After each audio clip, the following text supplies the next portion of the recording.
Hello friend, study के channel में आपका स्वागत है। मित्रों, सबसे पहले हमारा चैनल आपको पसंद आता है तो इसको लाइक, सब्सक्राइब और शेयर जरूर करें। मित्रों, आज अपने इस चैनल में हम भूगोल से संबंधित 15 महत्वपूर्ण प्रश्नों की एक और श्रृंखला दे रहे हैं। ये हमारी 11वीं श्रृंखला है। इसके पहले हम 10 श्रृंखलाएँ दे चुके हैं। मित्रों, हम पहले क्वेश्चन पे आते हैं। पहला क्वेश्चन हम देखते हैं कि विश्व की आंतरिक जल यातायात में सबसे व्यस्त नदी कौन है। मित्रों, विश्व की आंतरिक यातायात में सबसे व्यस्त नदी जो है वो राइन नदी है, जो कि जर्मनी में स्थित है। दूसरे क्वेश्चन पे आते हैं मित्रों कि विश्व की ऐसी एकमात्र नदी जो भूमध्य रेखा को 2 बार काटती है। ये मित्रों, इस नदी को क्या कहते हैं? तो मित्रों, उस नदी को हम कांगो नदी कहते हैं।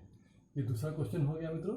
तीसरा क्वेश्चन है यूरोप की सबसे लंबी नदी, उसका क्या नाम है? मित्रों, यूरोप की सबसे लंबी नदी को हम वोल्गा नदी कहते हैं। इसकी लंबाई जो है 2294 मील है। ये वेल्डाई हिल से निकलकर कैस्पियन सागर में गिरती है। तो चौथे क्वेश्चन पे आते हैं। अफ्रीका की किस नदी को तेल नदी कहते हैं?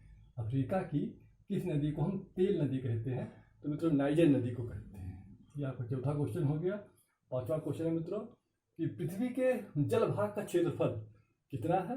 मित्रों, पृथ्वी के जल भाग का क्षेत्रफल जो है 361,150,000 361,150 और 000 वर्ग किलोमीटर, लगभग 70.76%।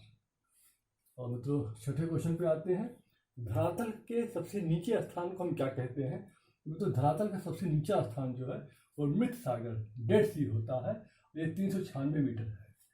और मित्रों, सातवां क्वेश्चन है सबसे बड़ा और सबसे छोटा महाद्वीप। मित्रों, हम आप सही जानते हैं कि सबसे बड़ा जो है एशिया महाद्वीप है और सबसे छोटा जो है वो ऑस्ट्रेलिया महाद्वीप है। आठवें क्वेश्चन पे आते हैं मित्रों। विश्व का सबसे ऊंचा पठार, विश्व के सबसे ऊंचे पठार को हम क्या कहते हैं? तो मित्रों, तिब्बत का पठार है। ये एशिया में स्थित है और ये 5800 मीटर इसकी ऊंचाई है। नौवें क्वेश्चन पे आते हैं मित्रों। प्लेट टेक्टोनिक सिद्धांत का प्रतिपादन किसने किया? प्लेट टेक्टोनिक सिद्धांत का प्रतिपादन किसने किया? तो मित्रों, हेनरी हेथ ने किया। हेनरी हेथ ने किया प्लेट टेक्टोनिक सिद्धांत का प्रतिपादन। ये हो गया मित्रों 9वां क्वेश्चन। 10वां क्वेश्चन, बिग बैंग सिद्धांत का प्रतिपादन किसने किया? बिग बैंग सिद्धांत का प्रतिपादन किसने किया? तो मित्रों, जॉर्ज लेमेत्रे ने। जॉर्ज लेमेत्रे ने। और 11वें क्वेश्चन पे आते हैं मित्रों कि मानचित्रों के लघुकरण एवं विवर्धन हेतु किस यंत्र का प्रयोग किया जाता है? तो मित्रों, पेंटाग्राफ का। ये आपका 11वां क्वेश्चन हो गया मित्रों। 12वां question, Greenwich mean time GMT के सही आकलन के लिए किस यंत्र का प्रयोग किया जाता है? तो मित्रों, जीएमटी माने ग्रीनविच मीन टाइम के सही आकलन के लिए क्रोनोमीटर यंत्र का प्रयोग किया जाता है। ये आपका 12वां क्वेश्चन हो गया मित्रों। 13वां क्वेश्चन, मानव भूगोल के जनक कौन थे? तो मित्रों, मानव भूगोल के जनक फ्रेडरिक रटजेल थे। फ्रेडरिक रटजेल।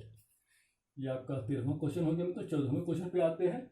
किसने गणितीय भूगोल का विकास किया और पृथ्वी की गोलीय आकृति तथा पृथ्वी के कटिबंधों का वर्णन किया?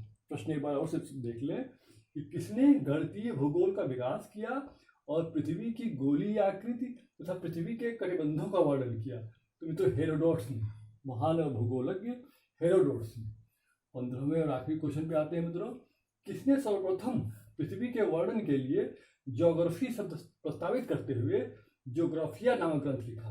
प्रश्न एक बार और सुन ले मित्रों कि किसने सर्वप्रथम पृथ्वी के वर्णन के लिए ज्योग्राफी शब्द प्रस्तावित करते हुए ज्योग्राफिया नामक ग्रंथ लिखा? तो मित्रों, इरेस्टास्थनीज ने। ये आपका 15 क्वेश्चन हो गया। तो मित्रों, इस प्रकार हमने 15 प्रश्नों की एक और श्रृंखला आज दी। हमारा 11वां पार्ट रहा।